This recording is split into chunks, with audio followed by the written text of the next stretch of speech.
Hi everybody, this is Josh Culp. We are learning Daf Shvui. We are on Bava Kamma Daf Tzadi Tet. I hope you're having a great week. We are celebrating here in Israel Yom HaZikaron and Yom HaAtzmaut. So if you celebrate those holidays, I wish you a Chag Sameach for Yom HaAtzmaut. I wanted to talk a little bit about a very interesting mitzvah that is called by the Gemara Bal Talin. Bal often means don't. It's a negative commandment, and talin is to withhold or to literally let night set on the wages of a worker. The Torah says, I'm reading from Devarim, Kaf Daled Tet Vav, let's read from Yud Daled, Lo ta'ashok sachir ani ve'avyon, don't oppress a worker, a poor person, me'achecha or megercha asher b'yatzecha bisharecha, from your brethren or from aliens or non-resident aliens, I don't know how to say that best, that are living within your communities and your gates. Beyomo titain scharo, v'lo tavo alav hashemesh. Give him his wages on that day, and don't let the sun set when you still owe him wages. And the assumption in the Torah is that people are literally living hand to mouth, and if you withhold their wages, then they're not going to be able to feed themselves or feed their children dinner that night, which is probably true of poor people.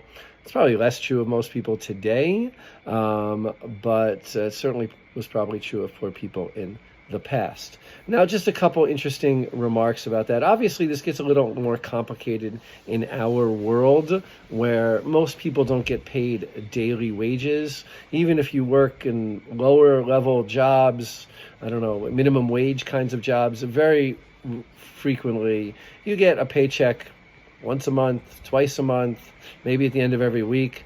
Very rarely, I think, unless you're getting paid under the table, like a babysitter or something, do you get paid every single day. Most people who have regular jobs are going to get paid at regular cycles, which I think modern interpreters are going to tend to interpret as, well, if the person is expecting their paycheck on Friday, then you cannot withhold their paycheck past Friday. Essentially, they enter into an agreement. The working agreement is to get your wages at a certain time. This already comes up in the Gemara. The Gemara already notices that, for instance, craftsmen who are working for a long time, they don't get paid the same exact way that day laborers get. But there is a concept of Baal Talin, withholding wages from a craftsman, which usually kicks in, according to the Talmud, once you've returned the object to the owner. You give me some wood, I make a table for it. You don't have to pay me as long as I'm holding the table. When I give you the table back, now you have to pay me for the table, and if you withhold it beyond the evening, then you have transgressed the prohibition of Baal Talin. I think it's one of those commandments that, in its details, has to be finagled a little bit in the modern age, but in its principle, there's a fly on my mouth. In its principles, it's still very important. Withholding wages is a serious moral crime, a real crime. That's not to say it's like a real crime, and it's something that society has to work extremely hard, whether it's with consequences or moral exhortations, that employers do not withhold the wages of their employees, and I think it remains an important halacha to this day.